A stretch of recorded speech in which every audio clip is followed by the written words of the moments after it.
नमस्कार दोस्तों, मैं अंकुर उपाध्याय स्वागत करता हूं आप सभी का आपके अपने YouTube channel share market analysis में। टाटा पावर 1000 रुपए की तरफ एग्रेसिवली बढ़ता हुआ दिख रहा है। इनफैक्ट अगर मैं ये कह दूं 1000 रुपए ऑलमोस्ट हो गया है तो कुछ गलत नहीं होगा, क्योंकि आज इस स्टॉक ने आपके लिए 992.60 का हाई लगाया है, जो स्टॉक का लाइफ हाई है। हर एक मोड पे आप सभी के साथ डिस्कस किया है टाटा मोटर्स, और हर एक मोड पे एक ही चीज बोली है, इसे बेचने की गलती मत करना।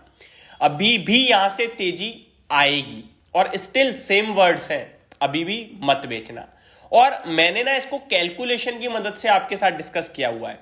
कुछ लोगों ने कमेंट्स भी किए थे, भाई इसी तरीके की कैलकुलेशन आपने HDFC बैंक के स्टॉक में करी थी, बट वो तो चला ही नहीं। मैं आपको बता दूं शेयर कब चलेगा वो ना आपके हाथ में है ना मेरे हाथ में है। हम और आप तो बस एनालाइज करने की कोशिश कर सकते हैं, प्रिडिक्शन करने की कोशिश कर सकते हैं, और इतना ही हमारे बस में है। तो जिस चीज पे हमारा कहीं ना कहीं आप कहो बस है, वही करने की कोशिश करनी चाहिए। जो हमारे कंट्रोल में ही नहीं है उस पर क्या कोशिश करनी। आप HDFC बैंक ले लो या टाटा मोटर्स की कैलकुलेशन ले लो, दोनों की कैलकुलेशन में एक चीज प्रॉपर थी, वो थी आपके लिए A to Z बातें सच और सही। अब टाटा मोटर्स का शेयर उस कैलकुलेशन पे खरा उतर रहा है, वहीं HDFC बैंक का शेयर नहीं उतर रहा है। दैट्स इट, दोनों में एक ही चीज डिफरेंस है, लेकिन फंडामेंटल और फाइनेंशियल तो सेम थे। अब स्टॉक का प्राइस आज नहीं तो कल ऊपर आएगा, इतना पता है हमें। आज नहीं आ रहा है, कल आ जाएगा। टाटा मोटर्स तो कंटिन्यू चल ही रहा है, क्योंकि वहां ग्रोथ अनलिमिटेड हो रही है, बहुत ही भयंकर वाली हो रही है।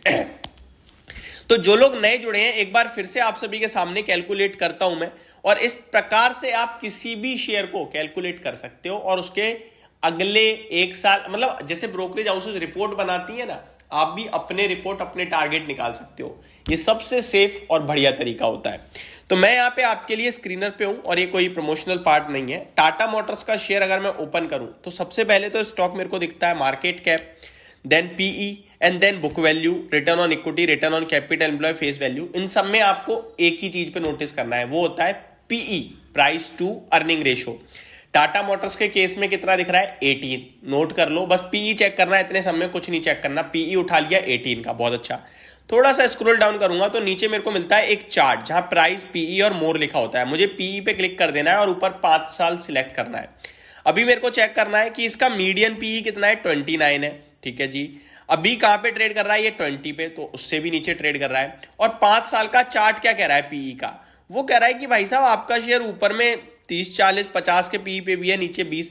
तो PE तो मेरा सस्ता है, महंगा नहीं है। जितना ऊपर PE लोगे उतना नुकसानदायक हो सकता है, दिक्कत हो सकती है। जितना सस्ता PE मिलेगा उतना अच्छा है। तो यहां तो मेरे को सस्ता मिल रहा है, तो एक और पैरामीटर हमने चेक कर लिया। PE और PE हमारे फेवर में है, 2 पैरामीटर कंफर्म हो गए और अच्छे हो गए। तीसरा पैरामीटर है पीयर कंपैरिजन। पीयर कंपैरिजन कर रहा हूं तो अशोक लेलैंड 21 के PE पे है, टाटा मोटर्स 18 पे है, बाकी सब तो बहुत ऊपर है। तो ये भी मेरे फेवर में आ गया। अब बढ़ता हूं आगे। क्वार्टरली नंबर्स देखूं मैं तो जो कंपनी जून क्वार्टर में 3000 करोड़ का प्रॉफिट कर रही थी, सितंबर में 3800 और अभी 7100, तो प्रॉफिट तो बहुत तगड़ा बढ़ रहा है। तो ये भी मेरे फेवर में है। अब आती है final strategy, final analysis, year on year basis profit पूरे फाइनेंशियल ईयर का। तो FY22 में 11000 करोड़ का घाटा था, बहुत खतरनाक।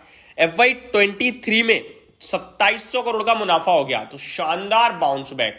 एंड TTM कहते हैं ट्रेलिंग 12 मंथ, बीते 12 महीने में 20,000 करोड़ का मुनाफा, तो ये तो धमाका कर रही है।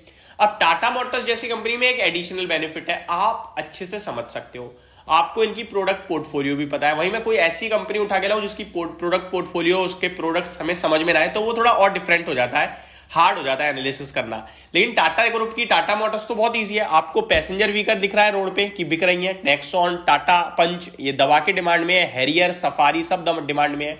आपको कमर्शियल व्हीकल का पता है, टाटा मोटर्स लीडर है। आपको EV पता है, टाटा मोटर्स 80% मार्केट शेयर लेके बैठा है। तो इसको तो बहुत सिंपल एनालिसिस कर लिया कि ये जो प्रॉफिट बढ़ रहा है ये आगे और बढ़ेगा, ये भी आप अंदाजा लगा पाओगे। तो अब प्रॉफिट के नीचे एक पैरा होता है EPS, अर्निंग पर शेयर। तो ये भी कितना है? 60 का, 58 है एग्जैक्टली। मैं देखूं तो 58.4 है। ये मैं यहां से 20% बढ़ा रहा हूं। क्यों? क्योंकि स्टॉक तो 20% नहीं, बहुत तगड़ी ग्रोथ दिखा रहा है, बट हम 20% ही बढ़ा रहे हैं। अगले फाइनेंशियल ईयर यानी कि 2025 के मार्च तक, एग्जैक्टली एक महीने, एक साल बाद इसका अर्निंग पर शेयर 20% से बढ़ा दूं तो 60 का 20% होता है 72। तो 72 का पीई, सॉरी 72 का अर्निंग पर शेयर लिया। पीई करंटली कितना है 18 का। तो पहले तो मैं इसी वैल्यूएशन पे रख के कंपनी को 72 इंटू 18 करूंगा, जो मार्केट अभी वैल्यूएशन दे रहा है इसी वैल्यूएशन पे, तो मेरा भाव आएगा 1300 रुपए का। और इसका मीडियन पीई क्या था 29 का, वो तो बहुत हाई है, छोड़ दो। हम 25 लेके चले तो 25 इंटू 72 करूंगा मैं, तो भाव हो गया 1800 का। यानी कि मैं अगर देखूं तो 1200 से 1800 का भाव मेरे को देखने को मिल सकता है अगली साल के शुरुआत तक, मार्च तक। तो अभी भी आपको होल्ड करना है। इस तरीके से आप अपने स्टॉक्स को भी कैलकुलेट कर सकते हो। और होप आपको ये सारी जानकारियां पसंद आई होंगी। Thank you so much for watching this video. Have a great day guys.